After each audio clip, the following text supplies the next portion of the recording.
Rick is going to unveil some of the secrets of the of the Eindhoven girls.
I'm sorry for my voice. I lost it during the treasure hunt. Indeed, I'm going to talk about the work from Eindhoven, about our electrophysiological pregnancy monitoring. Well, put my name for the presentation, but I'm, well, first as disclosure, I do have shares in Nemo Healthcare. My talk will not be about Nemo. I think I have only one slide that I need to follow up on the rest of the story. The talk after me will, let's say, be the more commercial part. So I will discuss from my appointment at the Eindhoven University of Technology. So just to make that clear. I will talk about non-invasive CTG, electrohysterography, electrocardiography. With respect to electrohysterography, I will indeed not discuss electrohysterography outside pregnancy. Indeed, we do have research there. It's from colleagues of mine. And indeed, the results are not ready to be disclosed yet, and particularly not by me. They should have the credit themselves. I will tell a little bit about fetal heart rate variability analysis. We have heard a lot about this work. We have not done that much work on this topic yet, but I want to share some of our ideas about toco-dependent fetal heart rate variability. After that, I will share some insights or ideas what we do with fetal ECG analysis, where we can add information to this fetal heart rate variability. Well, I said I'm presenting work of a team. We work together with the university. There's a hospital, the Maxima Medical Center, also in the Eindhoven area. Work together with industry. I mentioned Nemo Healthcare. We also have a research line with Philips, which is located in Eindhoven, of course. They have well, fabrics all over the world, but it's an Eindhoven company in origin. Basically, in our team, we work with 5 scientific staff. We have 10 PhD students working on pregnancy monitoring, about 10 to 15 more if we include the simulation team, the team training. So we have quite a big number of people working on this. And I especially want to mention 4 of these people, because I will share a lot of the results of these 4 people, of whom Carlijn is also attending this conference, so you might have seen her already. Actually, one thing I want to share, and you all know it, but why did we start with electrophysiology? And I think this story already more or less tells it all. If you focus on the electrophysiology, there's basically no information, while this woman was in clear labor. So at that point, there was a decision made to start with invasive monitoring, because the gynecologists felt they needed invasive reliable uterine contraction measurement. So you can see there's a clear measurement, but something happened with fetal heart rate. Actually, this shows that non-invasive methods are just basically not always good enough. And invasive methods have a risk, because what happened, the catheter pierced the placenta and basically the fetus bled out. I think the child did survive in the end, but you can see that this is not a good tracing anymore. If we focus on the non-invasive, and then I want to talk about the fetal heart rate. Everybody, of course, knows a Doppler ultrasound, so here's a not surprising picture, but just some insights of how it works. There's a beam of ultrasound. It's quite a directional beam. It's aimed at the heart. Heart is beating, so the wave ultrasound reflects, and if you do a demodulation, you can see the Doppler shift in the frequency. So this is the Doppler signal of an actual ultrasound recording. And there's an autocorrelation function, which basically provides an average heart rate. If you see this quality, you can easily imagine already that the heart rate will be quite accurate. It's very susceptible to artifacts. If the fetus would move or the probe would move outside of the beam, you would not have a fetal heart rate anymore, and you could have reflections on any kind of tissue. So then typical examples could be loss of signal during fetal movement, and if you have the wrong signal, you could have switching between fetal and maternal heart. Of course, that can be resolved by monitoring the maternal heart as well, so that you know. But even if you do know, you don't have information from the fetal heart at this point. So you are basically not monitoring at all. That's basically why we came with the project to monitor electrophysiology. Started already about 12 years ago. With the idea that it's applicable throughout the entire pregnancy. So other than the invasive methods, we can do this during the entire pregnancy, so we do not need rupture of membranes. It's, well, less discomfort to mother. I will come back to that later on. And of course, free of risk. And we do believe, and I think I can even, well, show you and hopefully convince you that there's more information in these non-invasive measurements than that there is in internal monitoring methods. Basically, I want to divide this part of electrophysiology in two parts, the electrohistography and the electrocardiography. And with respect to electrohistography, that's the result of my colleague, Dr. Qrs Model. She's also the one working on the EEG outside pregnancy. And basically, if you see what kind of signals we record from an abdomen, this is more or less it. This is a 10-minute scale, so there's a lot of, well, mass going around. And this is what you would expect as a doctor. And actually, this is a simultaneous measurement of EHG and IUP, so there are more groups in the world who have this data. So, Chiara started with the challenge, what is the translation from the figure on the left to the right? And basically, all our work is based on knowledge that we have about physiology. So basically, the main idea was a strong contraction should mean that there are a lot of cells involved in the contraction.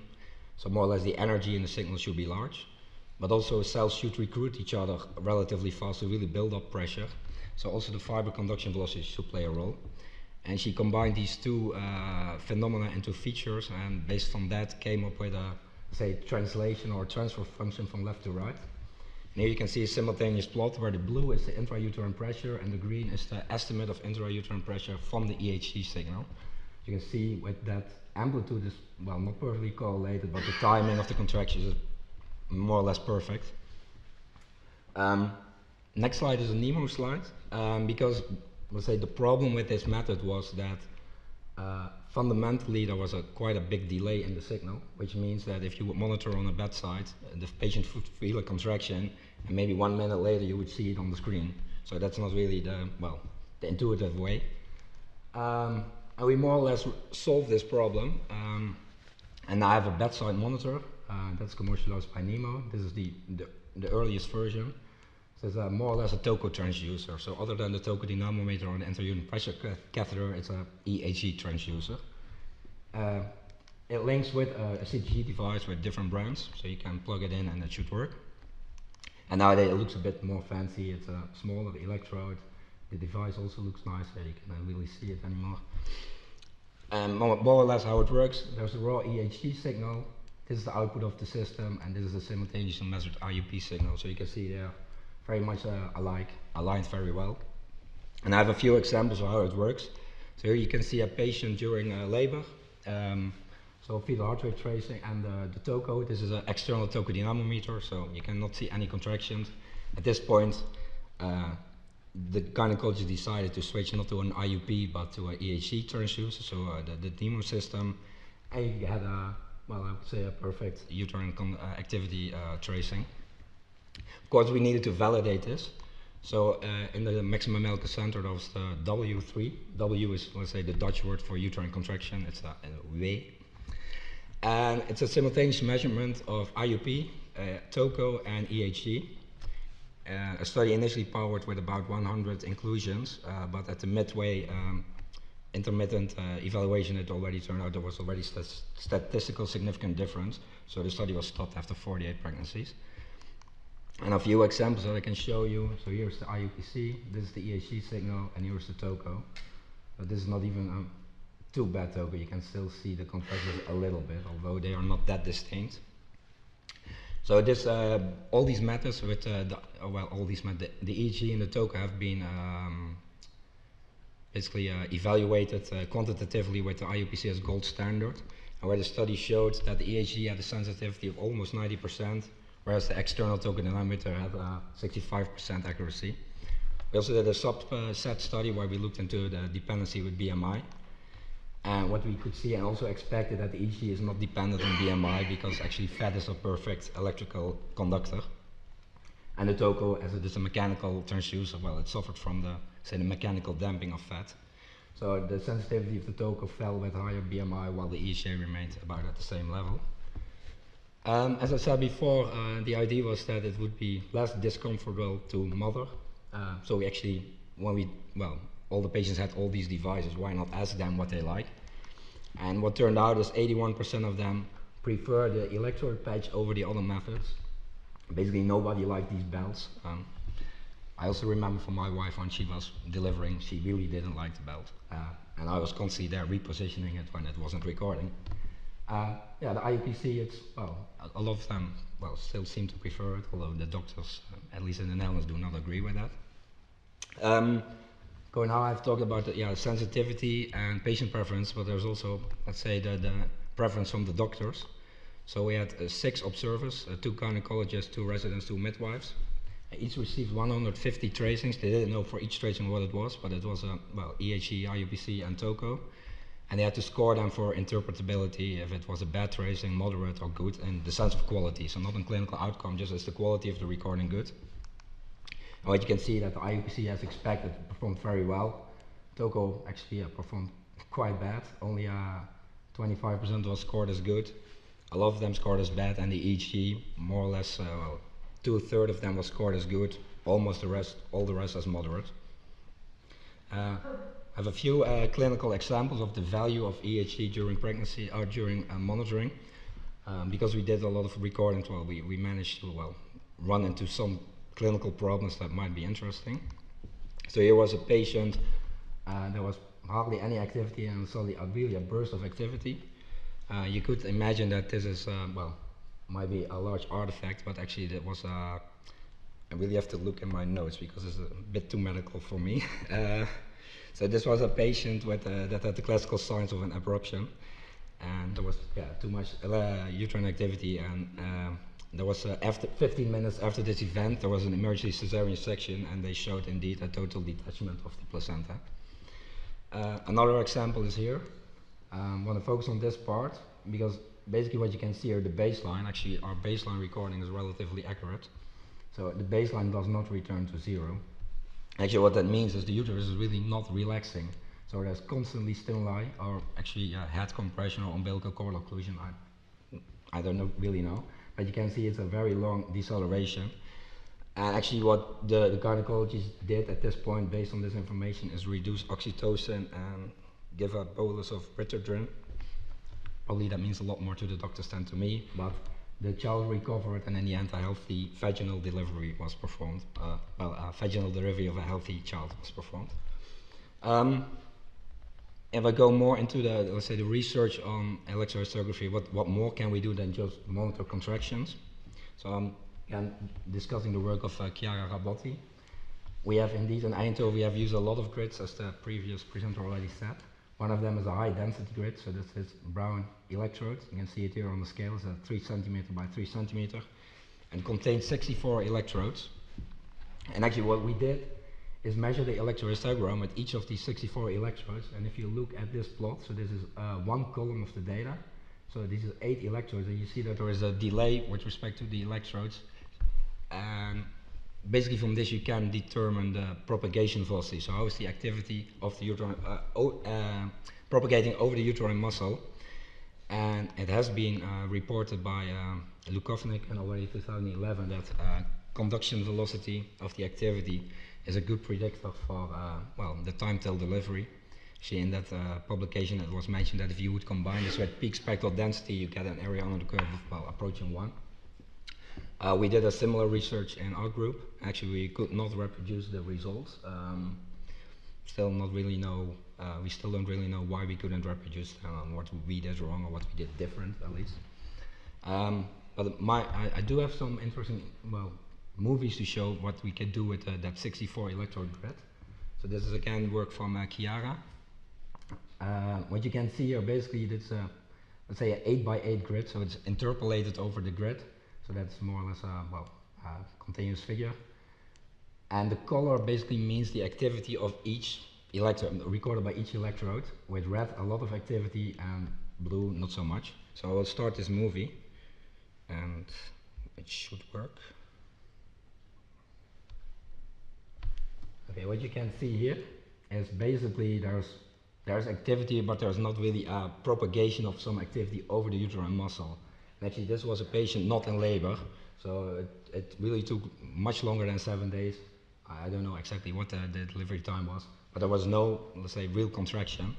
On the right side, we have a patient during delivery.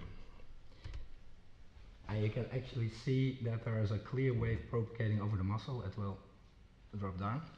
And actually, we could reproduce this all over it every time. But I should say that the direction is not always in a downward direction. So we have not basically found that pacemaker site that is always in the same place. Now I want to focus on the fetal electrocardiography. We have already seen 2 days ago an example of a signal. So there's maternal ECG, there's fetal ECG. So this is a signal recorded with one of the electrodes you can see on the picture on the left. This was one of our first measurement setups. And well, like the previous presenter it was Monday, Ho Cheng Wu, we also had a method to remove the maternal ECG. So we did an estimation of the shape of the maternal ECG, that's in blue, subtract it, so you already start to see fetal peaks, do some further signal analysis, and you can already see quite a clear fetal ECG signal, clear enough to find a fetal heart rate. So we started with the signal you see in the bottom. It has already been pre-processed, and we extract the signal on top. And indeed, as I said, we can find the fetal RR intervals, and from that, well, calculate heart rate. So I have an example of a CTG.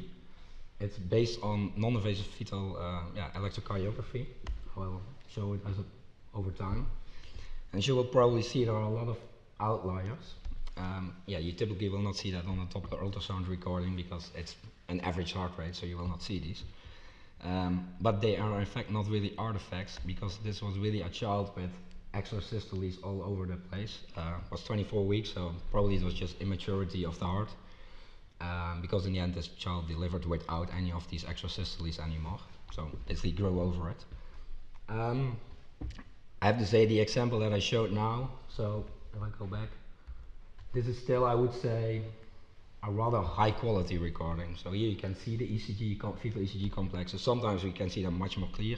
I even have examples where the fetal ECG is stronger than the maternal ECG when recorded on the abdomen. But more typically we have fetal ECGs that look like this. So this is maternal, there is a fetal peak there, but then there is also muscle activity, and during muscle activity we basically cannot really find fetal ECG.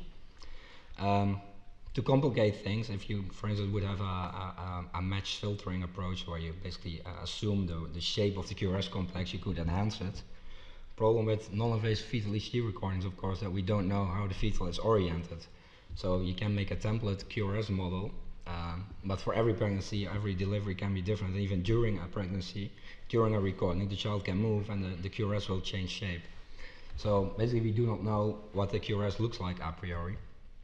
Also, estimates of heart rate dynamics, rather difficult because the child will have different behavioral states. For instance, during movement there will be activity, accelerations, during labor of course decelerations, and that makes it also difficult to predict where a heart QRS complex should be found, making it difficult to, for instance, do a localized search. So, well, as the message is, I think that fetal heart peak detection is still very challenging. But lately, I think we made quite some progress in this. And I'm going to show some math, but I don't think the equations are that interesting, but I can, well, at least use them to explain how it works. So don't focus too much on all the details. Basically, this is the signal I'm going to start with. So maternal ECG has already been removed. And we basically made two models. One is a QRS model, so it really describes the QRS, the fetal QRS complex, but has a lot of flexibility, so it can basically model all types of QRS. If the fetus moves, the QRS model can adapt. So likewise for the heart rate, we do on a simple autoregressive model, we do predictions of where the next heartbeat would be. And then we do inference on these models, so all the model parameters in the hierarchical Bayesian framework. And a few examples. So the Qrs model is more or less a combination of these three templates, and they can be combined in any kind of shape. They can be scaled in width, and basically all the parameters that describe the relation between these three described in the vector Z. So Z is basically just a parameter vector, and what we do assume is that from one heartbeat to the next, these parameters will not change too much, because yeah, the fetus can move, but it will not change from cephalic position into breech position between in the period of one heartbeat. At least that's the assumption. And what we then assume is that the signal that we do record as Y is a function of, well, this vector and these shapes. It's a function, of course, what's the location of the heartbeat, because that's where we are looking. And of course, there's a lot of measurement noise that's captured in this parameter. Likewise for the heart rate model, basically we do a prediction based on previous heart rate intervals, where will be the next. And of course have an uncertainty, so a distribution, probably it's somewhere in the center, but of course it can be, well, next to that as well. Also the parameters of this model are time varying, so that the system will adapt very quickly to, for instance, a deceleration. And more or less when we apply this in practice, you combine these two models, and what it does is, from the previous heartbeat, we have all these parameters. They are more or less they are learned, but well, waiting for an update to adapt to the new situation. So what we first do, based on the previous parameters, we detect the new heartbeat, and once we have detected, we can update the Qrs model, we can update the heart rate model.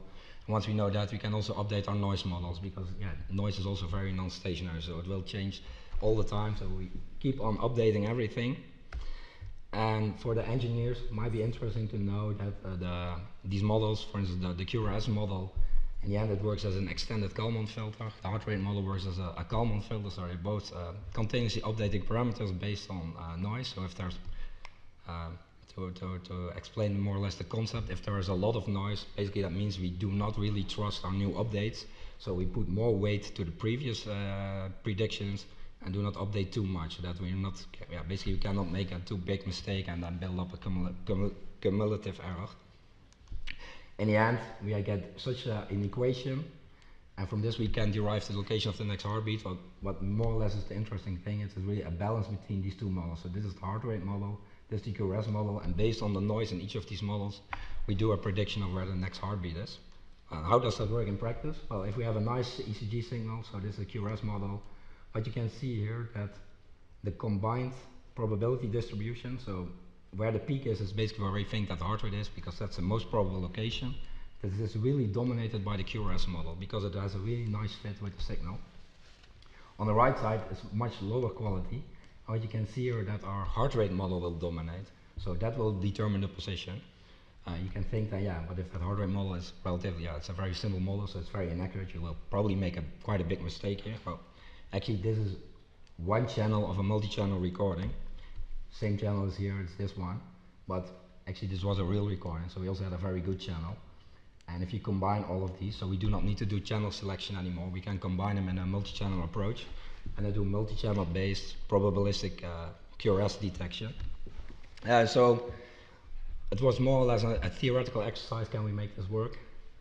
And then to our, well, not really surprised, but still basically we had the performance was better than we hoped for. So then we compared our results to the database from the 2013 Computers in Cardiology Challenge. So we took the two best performing algorithms from that challenge. There were 69 recordings that were online accessible to us. So the winners, yeah, everybody had a median score of 100, so basically perfect. So what was interesting, the 5% confidence intervals, where the winners had 87 or 53% accuracy. So for the very poor quality recordings, their methods broke down, while our methods could still find, say, 97% of all the peaks in an accurate way. So also compare that to our, let's say, our previous version of Qrs detection, so fetal heart rate detection. So on the bottom you can see on one recording our previous, let's say, result, and this is for the same data set, the result with our new peak detection method. You can see this already starts to look like a very reliable tracing. So now I've told you about, say, the fetal heart rate detection and uterine activity detection with our electrophysiological measurements. So basically I want to show two examples of CTG tracings that were completely real-time determined with these methods. So it's not offline processing anymore, it's really, let's say, a bedside monitor. It's just not commercially available yet. But I can imagine that Bas after me will share some lights on when that might be available. So here's a recording. Well, you can see clear uterine contractions, clear fetal heart rate, hardly without any interruptions. Another patient is more or less the same. The uterus was a bit messy, I should say. These were not noise or artifacts. It's actually, as far as I can see, real uterine activity. So that's actually what I wanted to say about, let's say, what we call the non-invasive CTG. So I do think that there is, well, there are other means to deal with unreliable information, with all the nice work people are doing with heart rate variability that we've heard in the previous days. I think, let's say, the data that will be used in the entrance of these systems could be improved with, for instance, what we have been working on. And what I've always learned is garbage in is garbage out. So I think if you would improve the quality of the signals coming in, well, you might have a better prediction of fetal outcome in the end with the spectral of the heart rate variability analysis. As I said, we have done a little bit of work there. Actually, what we did is look at all, well, the popular features from literature. Well, we heard a lot about these already. This is just a small selection. You might already see we only had really a limited number of cases. I will tell you in 1 minute why we only had so limited number of patients in this study. Actually, we determined, let's say, a few of the main features. So just mere standard deviation, the RMSSD, low frequency, high frequency power. That's we have used that before in our research, so we basically always determine them. There's sample entry and there's the scaling index, which is related to the Hurst index that Patrice has been telling about. What you can see, well, there are no significant p-values. That's not really surprising between an asphyxiated group and non-asphyxiated group with these small numbers. But you can see that the scaling index, high frequency power, so what we think is parasympathetic activity, and RMSSD, which has also been presented before, that they show the lowest p-value, so the most significant difference between groups. But we actually were wondering whether uterine contractions, they will affect heart rate variability, and basically they are a non-stationary situation, which do not necessarily say anything about the state of the child. So actually we tried to separate the heart rate during a contraction from heart rate between contractions when the fetus is basically trying to recover. And that's the reason why we only had a limited number of cases. I think we had, in the initially we had more than 20 asphyxiated children, but these were recorded with a Toku dynamometer, and of course to do these distinctions between rest periods and contraction periods, you need reliable contraction information, and that's where we lost quite a lot of these signals because the information was not there. But when we then compare, and you see the number of features has been reduced, you can see that standard deviation, root mean square of successive difference, entropy, they all became statistically significant between the groups. The reason why we didn't include the other features, and not that we didn't want to, but the time between contractions is often too short to determine these other parameters. They sometimes need longer time segments, and that's why we excluded them from this analysis. So I actually think that the message more or less is that considering uterine activity can enable better heart rate variability analysis. We took this a little further. We took 20 cases. This is, let's say, the next study.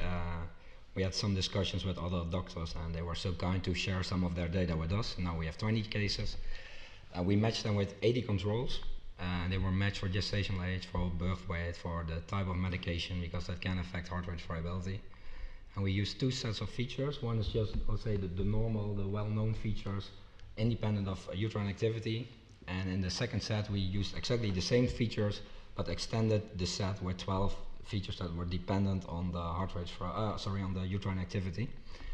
And basically, the idea was to use feature selection. So basically, determine which of these features provide the most information to predict the fetal outcome.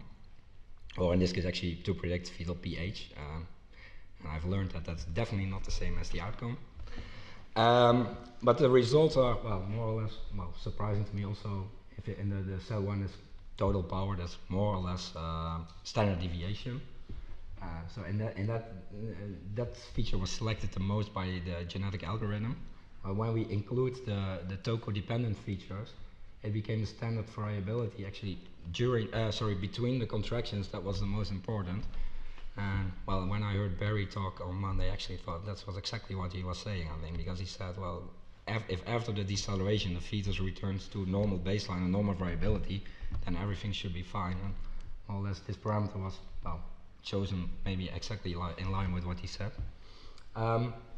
We did an attempt to do a classification in a slightly different way than was presented before, because we basically wanted to see for our parameter sets what's the sensitivity and specificity as a function of time. So basically, if we would build an alarming system, would it generate a correct alarm, and how long before birth would it generate it?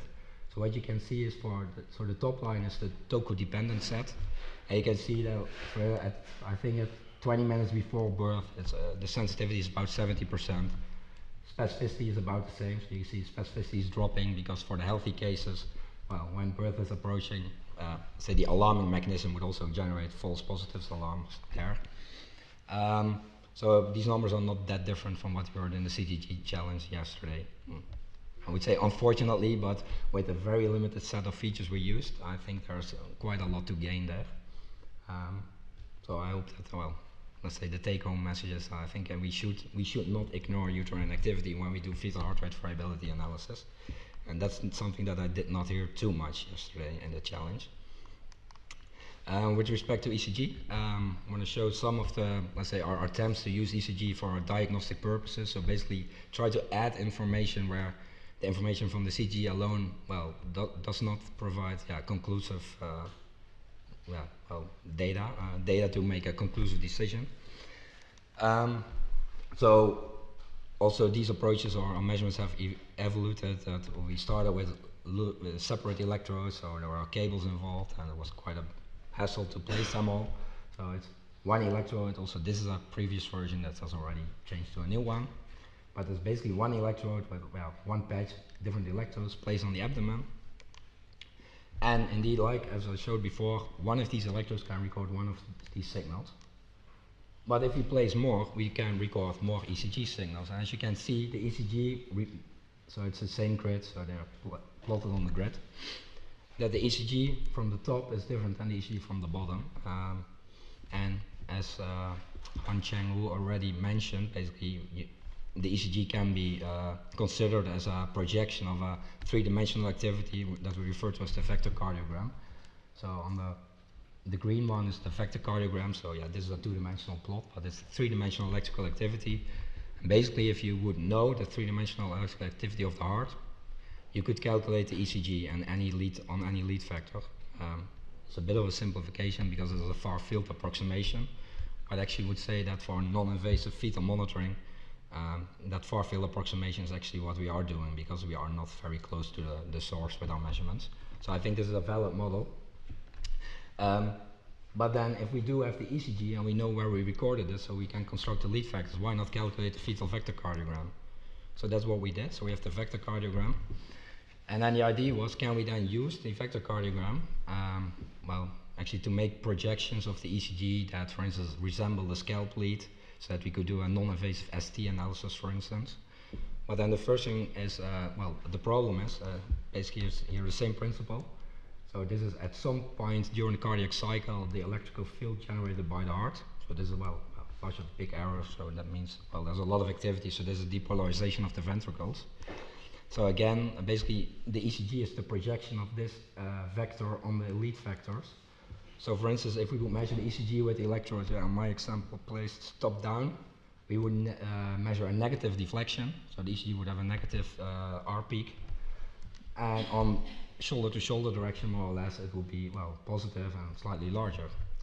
For adult, that works fine, but the fetus, we place them on the abdomen, and the fetus can, of course, move. And then the ECG changes. So in this example, it changes from negative to positive deflection. And of course, this is not related at all to a change in ECG that might be described to hypoxia or, well, actually whatever the STAN is, the ST analysis is looking at. It's just a sign of movement, and what I've learned is that movement is typically a good sign. But what we can do with our multi-channel measurements is use the spatial correlation. So movement should have Yeah, if this one is changing from positive to negative, so probably one of the other electrodes should change from negative to positive. The other way around, sorry. So basically we use the Effector Cardiogram. As you can see here are same fetus, one recording and at 2 different time instances. And what you can see, the red and black Effector Cardiogram are 2 consecutive heartbeats. And this is an episode where the child was not moving, which was confirmed by ultrasound, while on the right, the fetus was rotating in the abdomen, and you can really see that the Effector Cardiogram is rotating. And actually, you can calculate this rotation, so you can quantify it, so that can be a measure to detect fetal movement. But if you can quantify it and you can determine the rotation matrix, of course, you can also correct for it. So basically, we can align the loops again, so to compensate for fetal movement during the measurement. So to have a stationary projection if you want to calculate, for instance, a scalp electrode. And I do have a movie of this part of the Effector Cardiogram, so the QRS loop, where we recorded it simultaneously with ultrasound. So when I click to the next slide, it will start playing. What I want to tell that they are not perfectly synchronized, so the movements are not entirely at the same time, but you can definitely see that the Effector Cardiogram is moving also when the child is moving, so it does indeed provide information.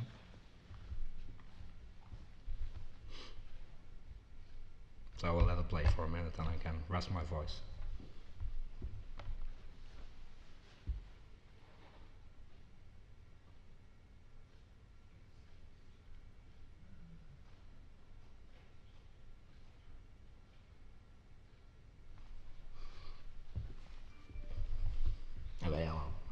I guess you got the drift.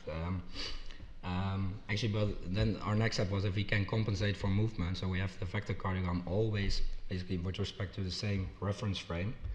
That still is the frame of reference of the electrode, so they're positioned on the maternal abdomen.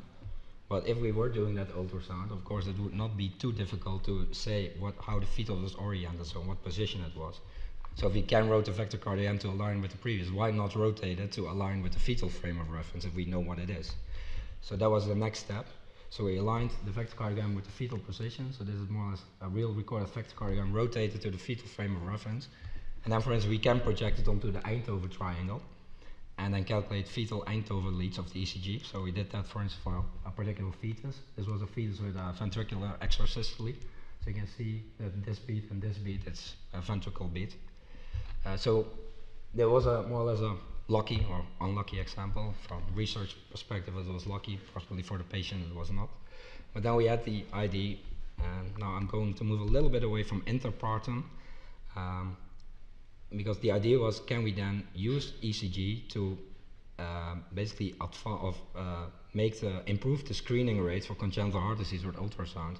Because typically these detection rates of congenital heart disease at prenatal screening is, well, in the Netherlands I know it's about 70%. The pediatric cardiologists that I'm working with keep telling me that due to an extensive training program in the Netherlands, we basically have the highest scores detection rates in the world, while in other countries it's typically about 50%, so about half of congenital heart disease is missed. So we thought, can we add ECG and maybe, well, improve these numbers at least a little bit? And of course, prenatal screening is antepartum, but I do think it's also very important intrapartum, because if you know that a child has a congenital heart disease, it might change management, because it might not be able to cope with the stress of labor as good as another child. So what we did is try to see if fetal ECG can aid in the detection of congenital heart disease. So we did recordings between 20 and 24 weeks of gestation. At this moment we have over 300 controls, so healthy children, no congenital heart disease. With the idea, can we establish, is there something like a normal fetal ECG at this age, and are still including cases with congenital heart disease, for instance, tetralogy of Fallot, atrioventricular septal defect, transposition of the great arteries. I think most of these cases already have 10 recordings. I'm looking at Colleen. Yes, she's indeed nodding that indeed we are almost there, so we have almost enough cases as well. What I want to share is there indeed something as a normal fetal ECG? So what I did is, at this point when I did this analysis, we didn't have the more than 300 recordings yet, so this result is for 125 fetuses, I think. And what you can see, this is lead 1, so that's the shoulder to shoulder lead. That well, more or less for all these children, the ECG more or less looks the same. So I determined the median and interquartile range, and you can see that, well, the median is a very nice ECG, and the interquartile range, well, it's more or less consistent. So all the children more or less have the same ECG indeed. And then actually the next thing, of course, if we have, well, the 3 lead Eindhoven leads, we can of course project onto the 12 lead ECG. I had a discussion yesterday with somebody. I already told that this was be part of my presentation. Of course, I do realize that if we go to a Effector Cardiogram, we have only 3-dimensional information. So projecting onto 12 lead ECG, that's not that's basically still 3-dimensional information. So it does not add any information. But still, the cardiologists ask for it because they are used to 12 lead ECGs. That's what they can interpret. So that's what we did. So here you can see the 12 lead ECG over 126 normal fetuses. And actually what is, I think, most interesting, that's what the cardiologist taught me how to look at it. Basically, if lead 1 and lead AVF. Lead 1 is again between my shoulders, AVF is top down. And what we can see is lead 1, it's negative, which actually means that my heart axis is pointing towards the right, which for an adult would typically be towards the left. AVF is positive, which means it's pointing down. So basically, my electrical heart axis, or for this median fetus, the electrical heart axis is pointing to the right ventricle. Different from an adult, but actually that's exactly what the cardiologist expected. And also there's some literature about this, because fetal circulation is different than adult circulation, and indeed the right ventricle carries about 60% of the load. So you would expect that the right ventricular muscular mass would be larger and indeed have a right axis. Of course, then we also compared this to a congenital heart disease. This example is an atrioventricular septal defect. And what we saw is that, especially what happened, lead 1 turned to positive, which means a left ventricular heart axis. And I don't know the reasons for this, but the cardiologist was very happy because that was exactly what she expected from AVSD. So basically what this shows is there could be value of ECG for screening for congenital heart disease. It's not been extensively validated yet, but let's say as a pilot study, I think we have enough evidence to carry on this research. But then, as I said, actually the initial idea was, if we have the ECG, can we project it onto if we have the Effector Cardiogram, can we project it onto the scalp lead? Because then we can validate our method by comparing to the invasively recorded ECG. So we had a simultaneous measurement with scalp ECG. As you can see, they are not identical, but very much alike. The correlation was well over 90%. And actually that brings me to the next part of the story, because can we then use scalp ECG for instance, ST analysis? At that time, that last American trial was not published yet, so we still had high hopes that ST analysis was very promising. I don't know what the current real status in the different countries is, but I want to share some ideas that we have about why ST analysis could still be improved, for instance with non-invasive ECG. For those who do not know ST analysis, so this is a CTG tracing, and these are the T-QRS ratios, and that's determined more or less the amplitude of the T wave normalized with the amplitude of QRS complex. And actually what we were thinking, if we have that whole multi-channel ECG, is scalp ECG then indeed the best ECG to do TQRS analysis on, ST analysis on? Why not use a different one? And actually when we were talking about this, we had the idea, with our knowledge that, as I showed, the normal fetus has a right ventricular heart axis, we do know from adults and also from neonates that heart axis is very different between people. For adult, the normal range is already 120 degrees of the 360 degree circle, so a huge range which is still considered normal. So why wouldn't the fetus also have a distribution of electrical heart axis? And would that then influence the scalp ECG? So we did a short simulation.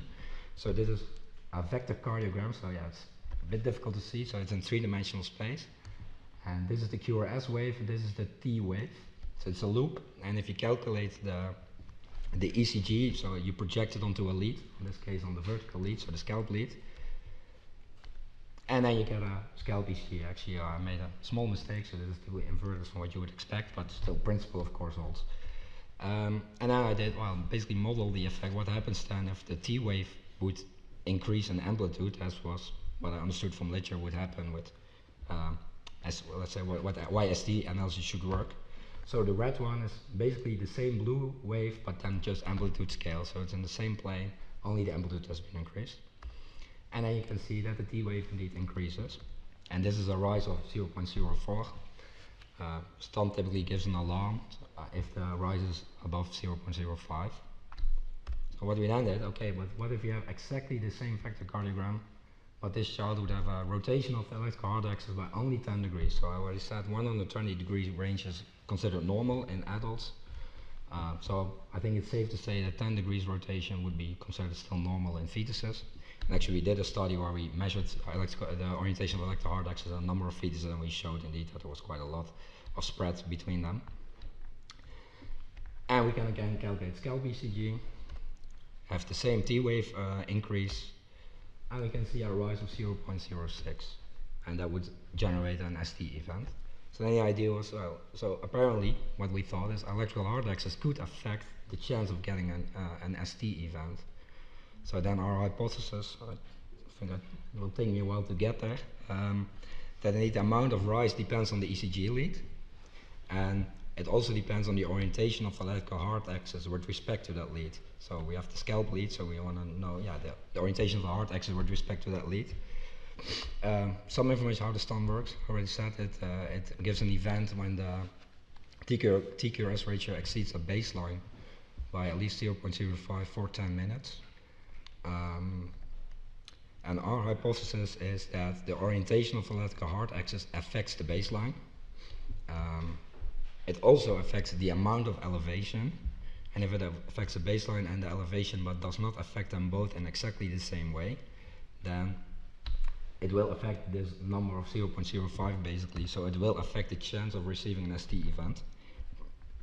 So basically our hypothesis is the height of the initial TQRS baseline is related to the chance of getting an ST event. And if we look in the literature what has been reported about ST events, it is related to fetal hypoxia. But the height of the initial baseline is not related to the chance of hypoxia. That's what we found in literature. If you combine these two, that basically means that the height of the initial baseline is not related to the chance of ST events. And that's exactly opposite of what we are hypothesizing, is that the height of the initial baseline is related to the chance of ST events. So we did a study. We used about 3,000 STAN recordings from the Dutch STAN trial. We excluded all cases of metabolic acidosis to just make sure that all the ST events that would be generated should indeed then be considered as false positives. We determined the baseline according to how the STAN determines baseline. Here you can see the distribution of the baseline over these patients. You can see the most frequent baseline is around, well, slightly above 0.1.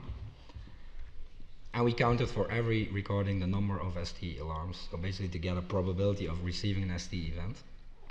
And just to convince, to make sure that what we found in literature is indeed true, so we did compare the initial baseline to in this case, the mean base deficit and the mean pH for all these patients. And you can see there is no relation. So irrespective of the baseline, is more, yeah, it's a flat line, so there is no relation.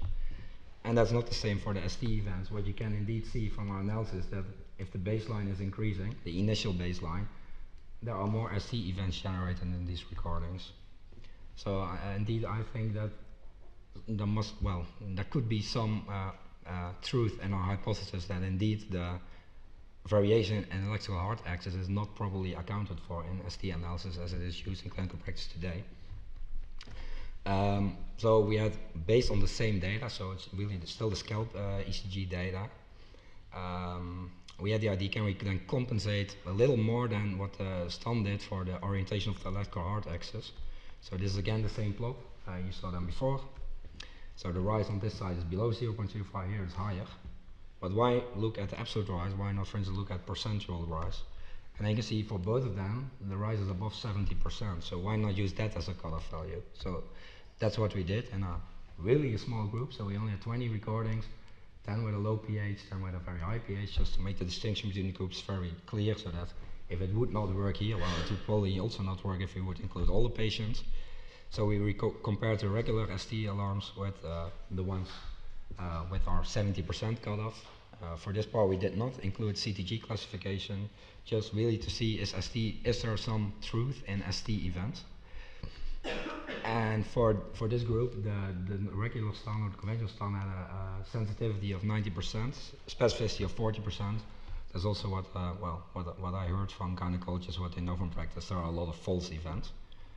And with our 70% cutoff, we actually had the same sensitivity and perfect specificity. So in none of the healthy children there was an alarm generated.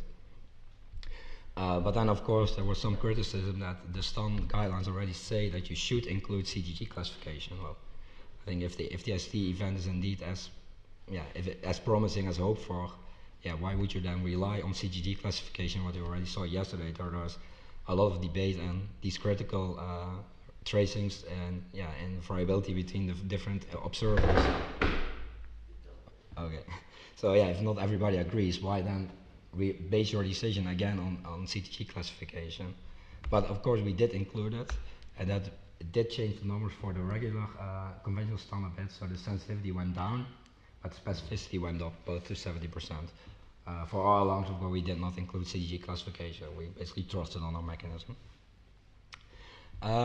That's more or less what I wanted to say about the relative STAN. Actually, recently we did, it was really, it came an ID that's probably well known to everybody. It came from a discussion with a cardiologist, and I just want to show some results.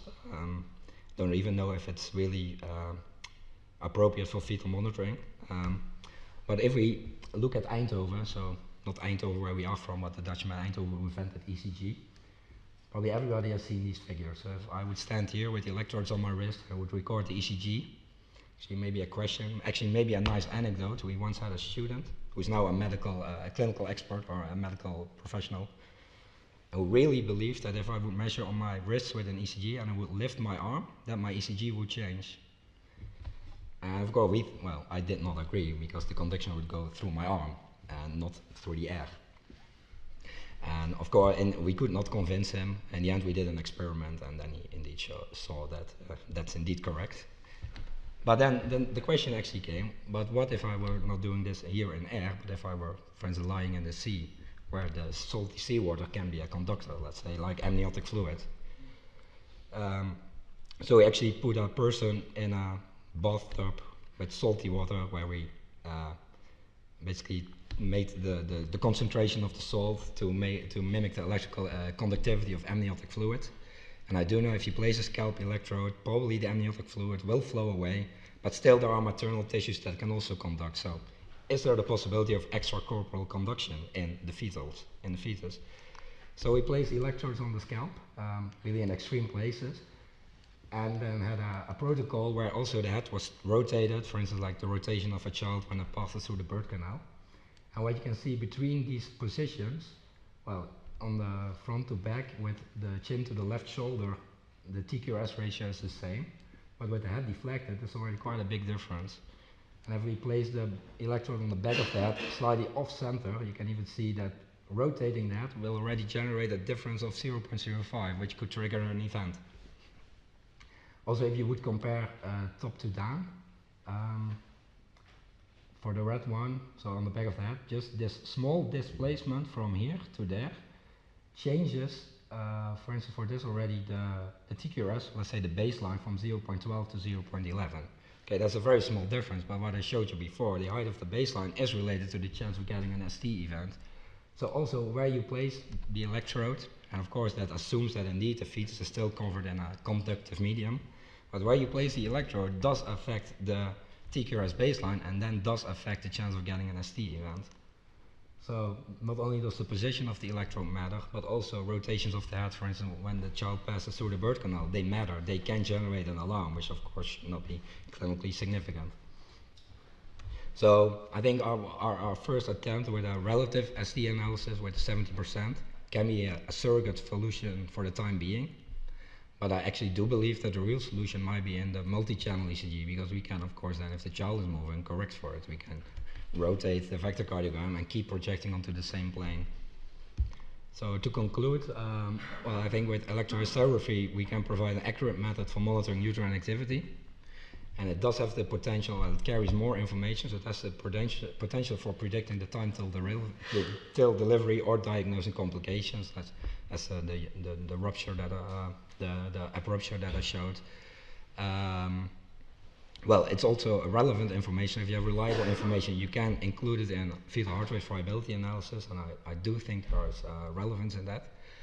For the non-invasive ECG, well, it can provide a reliable fetal heart rate, so it can be an alternative to the Doppler when the scalp lead is not available or not wanted, because I know in some countries they just do not use them.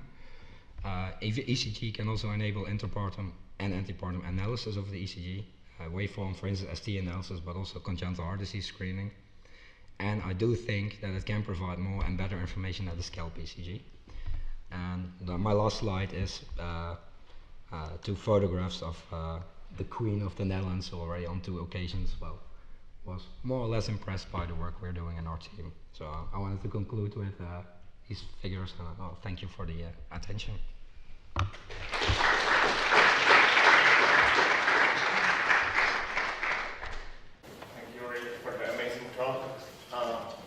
Okay, Harry. Did you notice any approach and potential is enormous beyond simply questions of fetal well-being, but in terms of progress of labor, potentially very important. Number one. Number two, did you determine whether did you find a relationship between axis and uterine contractions? We have not looked into that. We have, when I had the opportunity to look at it, that there's clearly a change in the axis, transient change in the axis with uterine contraction. Last comment was about raising your hand. You also raised your heart rate when you did that. Yeah, indeed, but that's a minor effect. That can indeed cause a change, but that will be a very small change. Well, that student really had the idea that it would really change the picture and complete projection directions. It's a non-stress.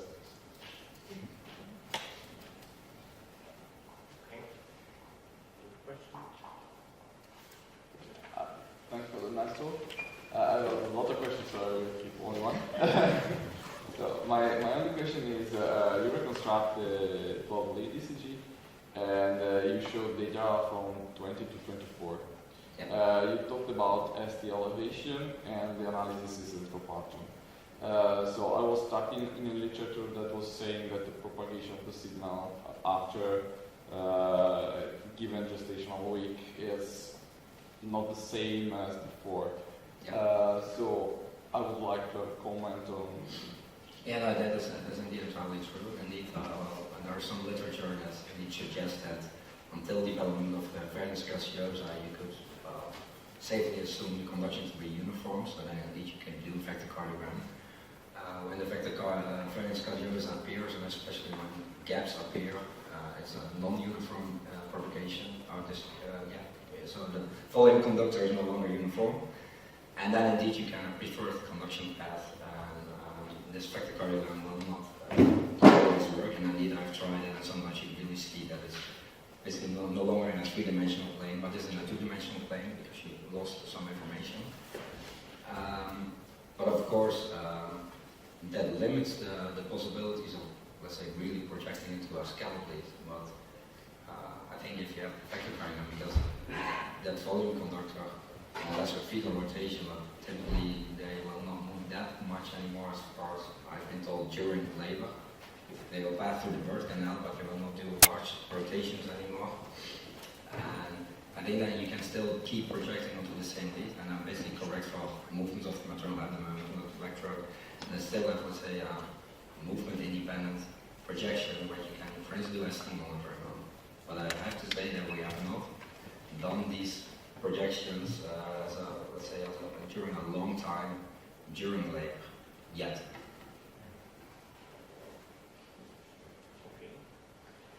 Maybe I have one question. Is that, the extraction of the fetal heart rate from the mixture of the signals from the abdomen is really difficult. I think you did a wonderful job. I'm just asking for your opinion. Do you think it's possible to extract as well, like T-wave and ST segment from that? Because I've seen the records, they are a bit shaky in this part. You can represent QRS, but these parts which are of interest for Actually, I think I have not shown our latest performance on enhancing the ECG further. Probably basically ready to submit a paper where we further enhance the ECG quality and really do the quality that is without any averaging, I should say, so no beat averaging whatsoever, and still have quality as the figures are shown before. And what I do see there, so you often see the B wave is typically very clearly visible, but T wave is more or less a problem. And there is, well, if you look in the literature about the volume conductor, there is literature that it acts as a high-pass filter.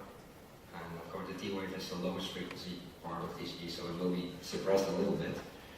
And of course we do see T waves, but indeed we have very nice quality recordings where the T segment is completely flat. But actually if you would look in stump tracings with scalp lead, you often see hardly a visible T wave. So I have no idea if that has to do with the fetal heart, or maybe the physiologists here have some insights on that, but it also struck me that we hardly see T waves in even scalp leads. So with the scalp expert.